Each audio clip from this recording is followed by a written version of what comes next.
출애굽기 24장입니다. 출애굽기 24장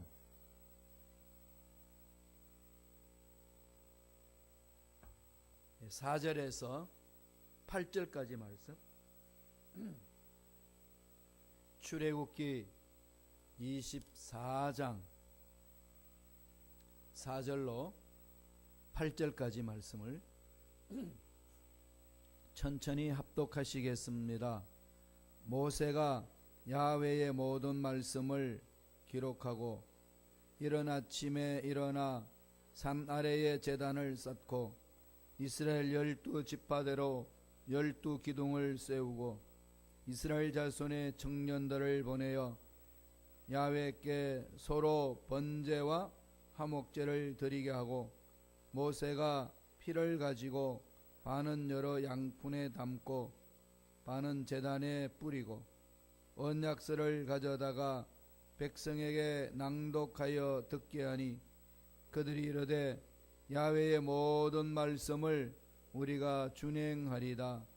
모세가 그 피를 가지고 백성에게 뿌리며 이르되 이는 야훼께서 이 모든 말씀에 대하여 너희와 세우신 언약의 피니라. 아멘. 이 말씀으로 시내산에서의 언약, 시내산에서의 언약이라는 제목으로 은혜의 말씀을 나누겠습니다. 이스라엘의 출애굽 사건은 인간들이 한 것은 없습니다. 하나님이 전적으로 이끌어 주셨습니다. 우리가 구원받는 것도 우리가 한 일은 없죠. 예수님이 십자가에 피를 흘려 주셔서 믿기만 하면 됩니다. 신뢰의 문제입니다. 신앙생활에 있어서 가장 중요한 것은 하나님을 신뢰하는 거죠. 하나님을 믿음으로서 출발합니다. 뭘 믿지요? 그분이 하신 말씀을 믿습니다. 그러한 하나님과의 관계 속에서 신뢰를 회복하면서 나와 나 자신 관계도 신뢰하는 그런 관계로 성장성숙하는 거죠. 그게 성장성숙한 만큼 나와 너와의 관계도 이렇게 신뢰가 형성이 되는 겁니다. 그러니 모든 인간관계도 그렇고 다음에 우리의 삶의 모든 인생생활의 전반에 있어서 필요한 것이 신뢰잖아요. 신용, 크레딧이 중요한 거죠. 믿을만해. 이런 부분들.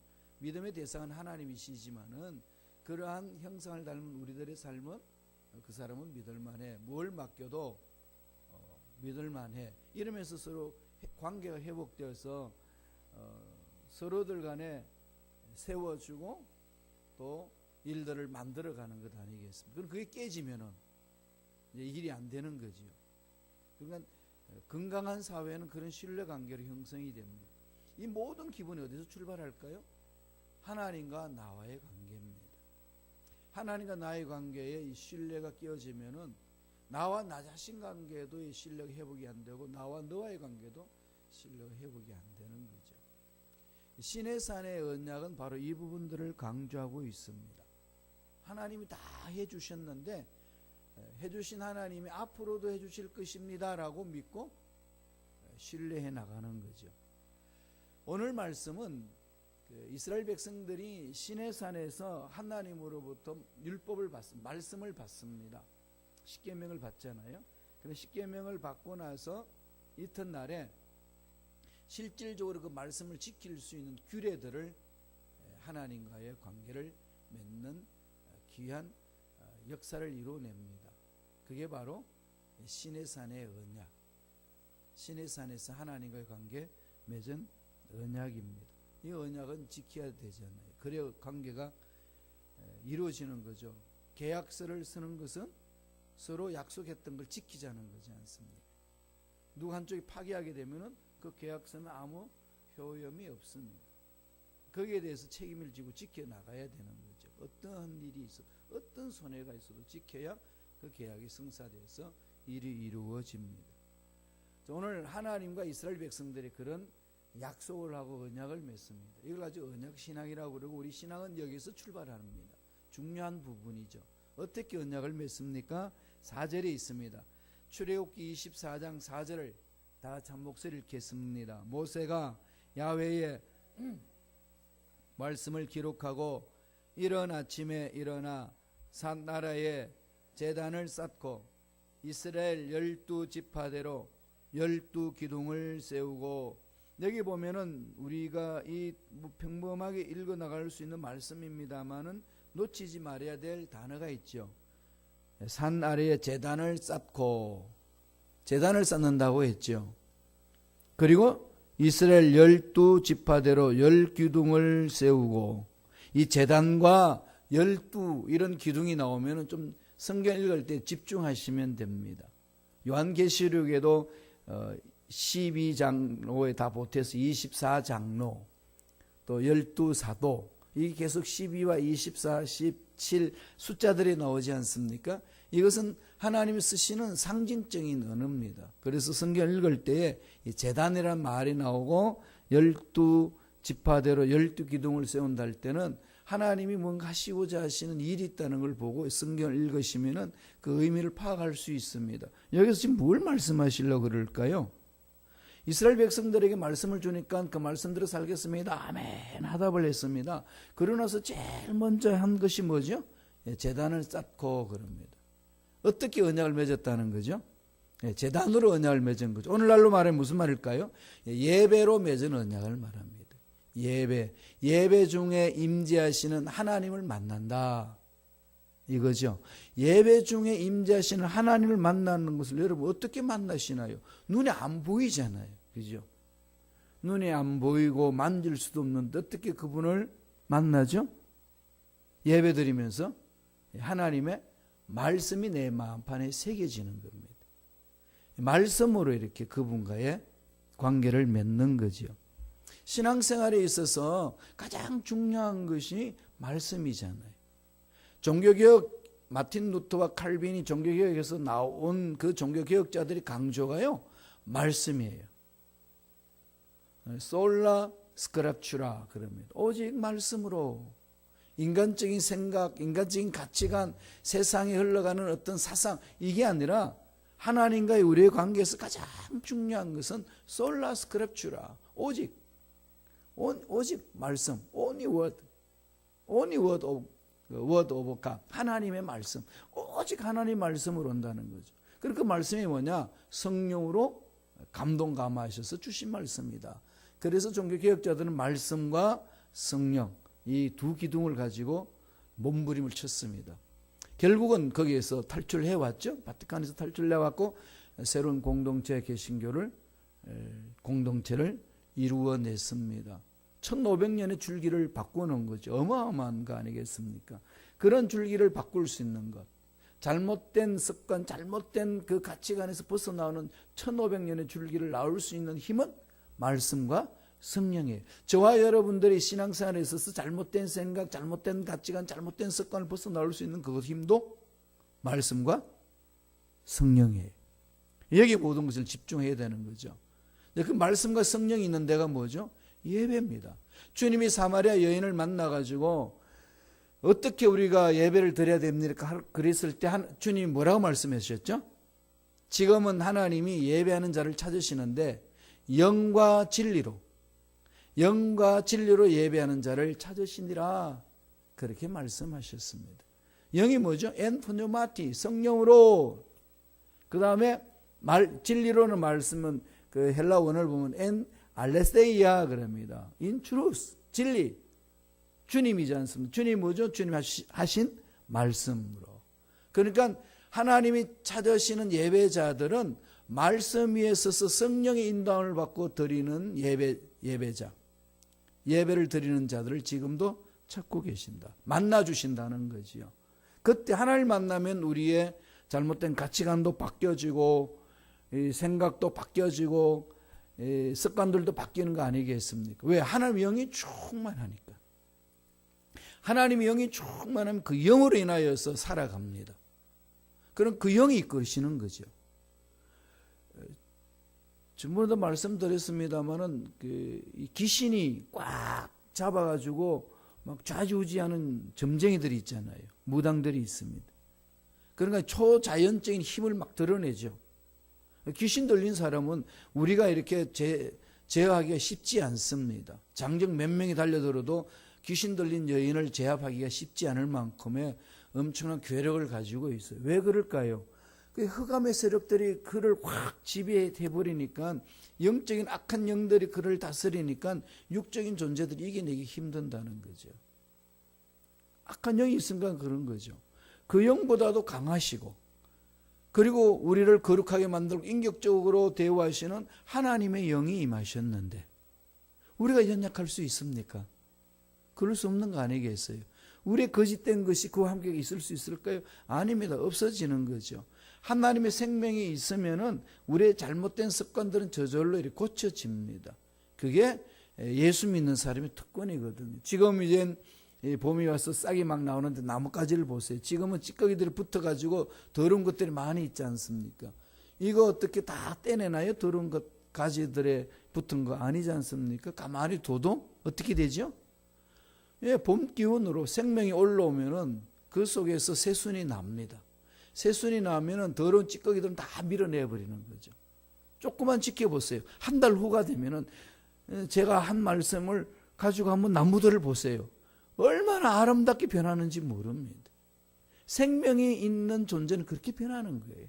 하나님의 생명이 내 안에 있고 그는 거룩한 영이고 인격적인 영이고 사람을 변화시키는 영이고 소망을 주는 영이 내 속에 임하면은 어떤 환경이 던져줘도 소망이 있고 기쁨이 있고 마음을 다스릴 수 있는 힘이 있고 그런 거예요.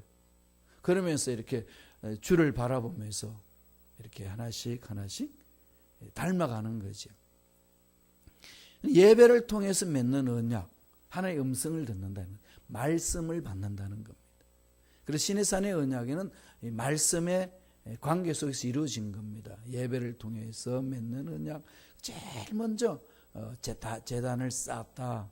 그러니까 항상 저와 여러분들이 무엇을 결정하기 전에는요, 하나님께 집중하는 예배를 드려야 됩니다. 내 생각 내려놓고 다 하나님께 물어보는 거죠. 그래서 이 제단을 쌓았다는 것은 예배 드리기 위한 제단이고, 기둥은 그들의 언약의 기둥을 말합니다. 12지파와 관계를 맺어서 너희들의 민족을 내가 이끌어주겠다. 그렇게 12기둥을 세워서 언약을 맺습니다. 두 번째 있어요. 두 번째에 맺은 언약입니다. 5절 6절이에요. 출애굽기 24장 5절 6절 다 같이 읽습니다. 이스라엘 자손의 청년들을 보내어 야훼께 소로 번제와 화목제를 드리게 하고, 모세가 피를 가지고 반은 여러 양분에 담고 반은 제단에 뿌리고. 여기 말씀에서 보면은 피가 나오죠. 또 제단에 뿌리고, 이것도 놓치지 말아야 될 말씀이죠. 피를 가지고 제단에 뿌리고. 이게 뭘 말하죠? 시내산의 언약은 예배로 맺은 언약일 뿐만 아니라 또 하나는 피로 맺은 언약이라는 거죠.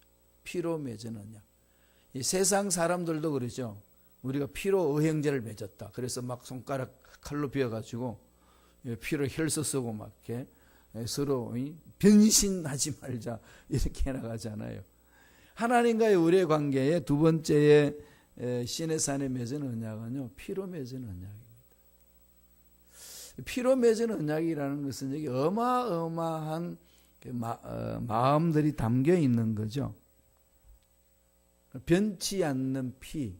피는 뭘 상징하죠? 생명이잖아요. 생명. 생명을 걸고 관계를 맺는 것. 하나님과 언약 약속하는 것. 피의 상징은 생명입니다. 피를 발라라. 생명을 바쳐라. 희생 제사가 있는 거죠.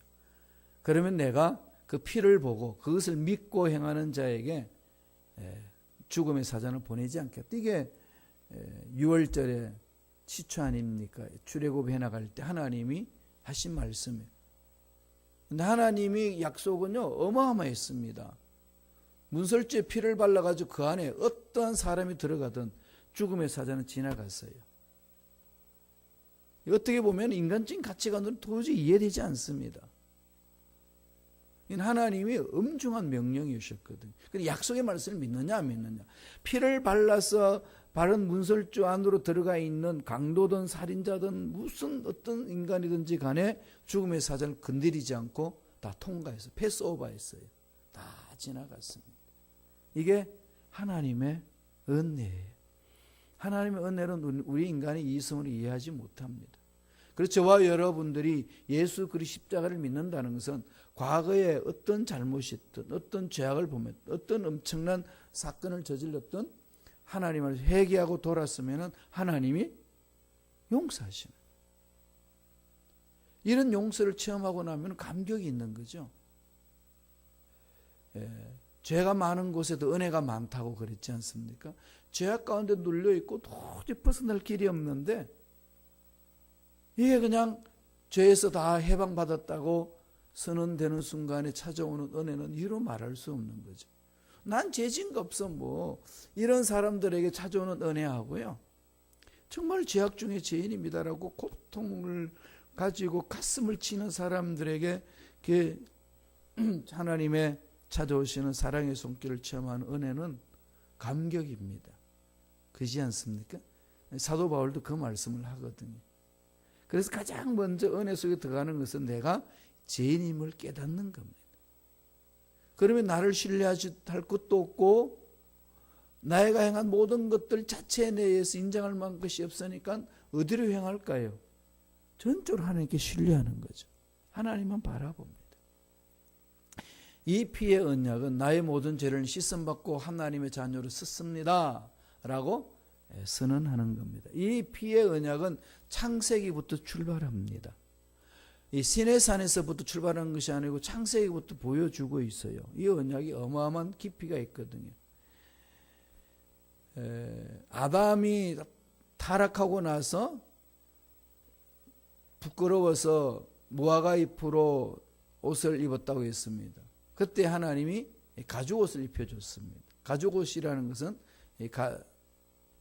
양을 잡아서 희생을 하고 그리고 그 껍질로 옷을 만들어 입혔다는 것 아니겠습니까? 희생 제물을 통해서 부끄러움을 가려줬고, 다음에 또 하나는 아브라함과 하나님과의 맺은 언약입니다. 아브라함이 75세 부르심을 받고 났는데 10년 동안 자녀가 없으니까 별 생각을 다 합니다. 그냥 양자를 삼아서 하나님이 원하신 일을 해야 되겠다고 생각할 때 하나님이 그 아브라함 찾아와 가지고 밤에 데리고 나가서 밤하늘을 보게 합니다. 밤하늘에 수많은 별들이 쏟아질 것처럼 이 별들이 있죠. 그 별을 보여주면서 내가 너에게 약속한 자녀가 있다는 것, 이렇게 너희들 가정에 자녀가 이렇게 많을 것이다. 그렇게 말씀하시고 나서 아브라함이 그 사실을 믿었다고 했어요. 그 믿음을 보시고 하나님이 약속의 말씀을 또한 명령을 합니다. 짐승을 잡아가지고 둘로 쪼개라. 둘로 쪼개가지고 제단 위에 얹어놔라. 그때 하나님이 불로 임재를 해줍니다. 둘로 쪼갠 그 사이에 불이 지나가죠. 이 말은 이제 너와 나와의 관계에서 죄악은 사라지고 이제 너와 나와는 서로 연합하여서 일을 하는 자다라고 세워줄 뿐만 아니라 이 언약이 깨어졌을 때는 불이 그 사이에 지나가는 것처럼 너와 나 사이에 불의 심판이 있을 것이다. 이걸 보여준 거죠. 그러면서 하나님이 예언의 말씀을 아브라함에게 줍니다. 창세기 15장 13절 14절이에요. 다 같이 우리 한 목소리 읽어볼까요? 천천히 읽습니다. 너는 반드시 알라. 내 자손 이방에서 객이 되어 그들을 섬기겠고 그들을 400년 동안 내 자손을 괴롭히리니 그들이 섬기는 나라를 내가 징벌할 것이며 그 후에 내 자손이 큰 재물을 이끌고 나오리라. 뭘 지금 약속하는 거죠? 애굽에 들어가서 살 거라는 거죠. 그래서 430년간 종노를 할 것을 예언하십니다. 그리고 그 속에서의 민족으로서 하나님 훈련시키시는 거죠. 하나님 앞에 예배 드리면서 살 수 있다는 것을 히브리 민족성을 그들이 가르칩니다. 그리고 나올 때에 못 나오게 하는 그들의 민족을 내가 징벌하고 나올 때 큰 재물을 가지고 이끌어 나와서 너희들이 살 수 있도록 길을 열어주겠다. 그렇게 말씀을 해 주셨습니다. 이게 언약이거든요. 이 언약대로 어떻게 일이 이루어졌나요? 안 이루어졌나요? 이루어졌죠. 그 출애굽 사건이 이거잖아요. 이미 출애굽 사건에 대해서 하나님이 아브라함과 언약할 때 이것을 약속해 주셨습니다. 그리고 나서 다시금 시내산에서 십계명을 주시고 한 번 더 그 언약을 재확인합니다. 그게 오늘 읽었던 본문의 그 말씀이에요.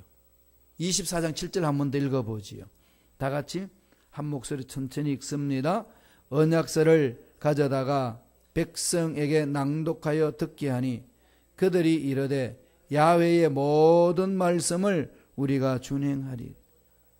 이 언약 맺은 백성들이 선언하고 결심하는 그 마음은 이 말씀이죠. 야훼의 모든 말씀을 우리가 준행하리다. 근데 이게 여러분 준행하리다라고 포커스만 맞추면 못해요. 먼저 이스라엘 백성들 뭘 체험하죠? 하나님이 함께 하시는 걸 체험하잖아요. 하나님 능력을 먼저 체험을 합니다. 하나님의 은혜를 듬뿍 체험하는 거죠. 그래서 그 은혜를 가지고 하나님이 용서해 주신 용서의 그 체험으로 아버지께서 용서해 주신 아버지께서 하신 말씀을 마음판에 새기고 실행하겠습니다. 이렇게 나옵니다. 그러나 용서를 체험하지 못하고 은혜를 체험하지 못하고 능력을 체험하지 못한 사람에게 아무리 율법의 말씀을 지켜야 된다고 강조해도 소에 경일킵니다. 안 되는 거죠. 왜? 하고 싶은데 힘이 없어요. 여러분 어떠신가요? 신앙생활 한번 돌아보세요. 내가 말씀에 넘어지고 말씀에 쓰지 못하고 하나님 뜻대로 한번 살아보겠습니다 결심하지만 그냥 무너지지 않나요? 그게 연약한 우리 인간들이에요. 그럼 이걸 어떻게 극복하나요? 결심 결단한다고 되지는 않습니다. 어떻게 가야 되죠? 가장 먼저 하나님의 은혜 속에 들어와야 합니다. 은혜를 체험해야 돼요. 예배 속에서의 먼저 하나님을 만나야 합니다. 예배 속에서 이 말씀을 받으셔야 돼요. 그 은혜를 듬뿍 체험하고 난 이후에 그 은혜의 힘으로 말씀을 지켜 나가고 말씀대로 이끌려서 살아가는 거지, 그거 없이 우리들의 당위성만 강조하면은 다 나가 떨어집니다. 안 된다는 거죠. 그러고 나서 하나님이 한 번 더 거기에 언약을 주시고 지키겠다고 고백하고 나서 모세가 그 피를 가지고 제단에 뿌립니다. 자, 한번 말씀을 다시 한번 묵상해 보죠.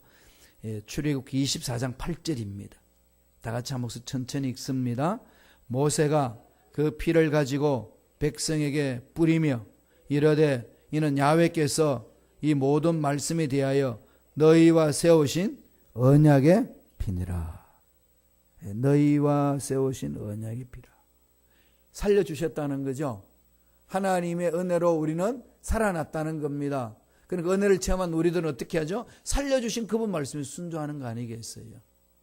이게 은혜 보답하는 자고 빚진 자가 빚을 갚으려고 하는 자의 정신 아니겠습니까?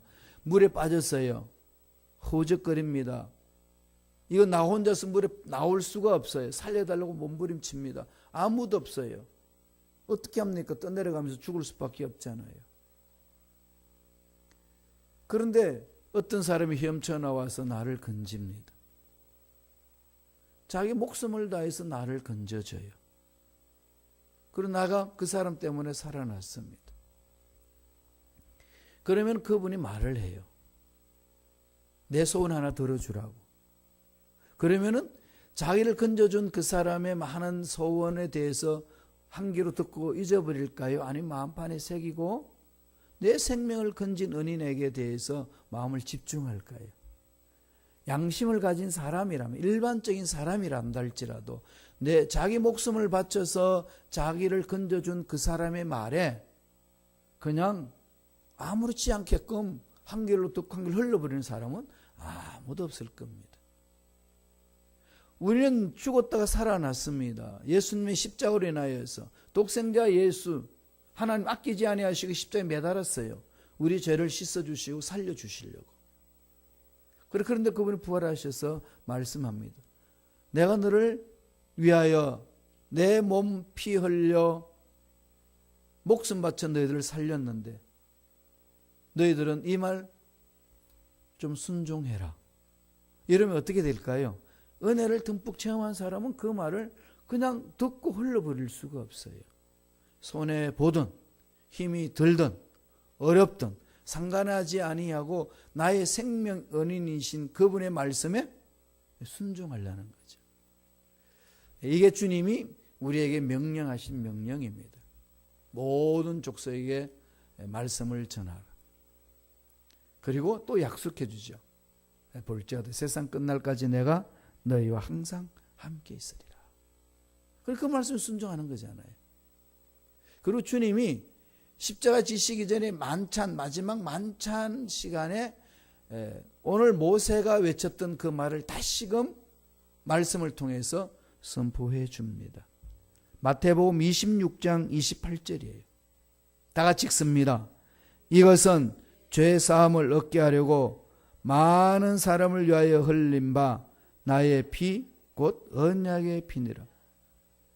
떡을 주면서 이건 내 몸이니 받으라 그러면서 몸을 주죠. 그 다음에 잔을 가지고 감사 기도를 한 후에 제자들에게 이것을 마시라로 명령을 합니다. 말씀을 하시면서 하신 말씀이 오늘 읽었던 마태복음 26장 28절 말씀이에요. 우리 성찬 대할 때 가지는 자세죠. 뭐라고 말씀하셨나요? 언약의 피니라. 제자들도 언약의 피의 관계를 맺은 거죠. 그럼 우리들은 예수님을 믿는다는 사실은 뭐죠? 바로 이런 언약의 피 속에 들어갔다는 겁니다. 생명과의 생명, 생명과 생명과의 관계를 맺어서 언약을 체결한 관계입니다. 그러니까 하나님이 예수 믿는 우리들을 그냥 내팽개 치실까요? 아닙니다. 미국이요, 위대한 나라지 않습니까? 국가주의죠. 국가를 건드리면 가만 안 둡니다. 그래서 군대를 딱 형성해서 이 나라를 지키지 않습니까? 일병이라도 적군의 포로로 되어 있으면 그냥 내팽개 치나요? 최고의 정예 부대를 파견시켜서 그 일병을 구해옵니다.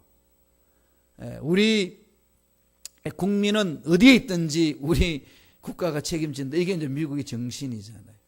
거기 목숨 바쳐서 군인들 헌신하지 않습니까? 우리 하나님이 그러셔요. 피로 값주고 산 내 자녀가 어디에서 처박혀 있든지 내가 추적해서 건져내리라. 이 하나님의 마음이에요. 우리는 이 은혜로 사는 거 아니겠습니까? 하나님을 바라보면서. 그래서 힘들고 어려워도 자꾸 하나님을 신뢰하는 겁니다. 하나님을 바라보고 하나님을 믿고 나아가는 것. 오늘 시내산의 언약은 그 두 가지를 말씀합니다. 예배로서 맺은 언약이고 피로 맺은 언약이고.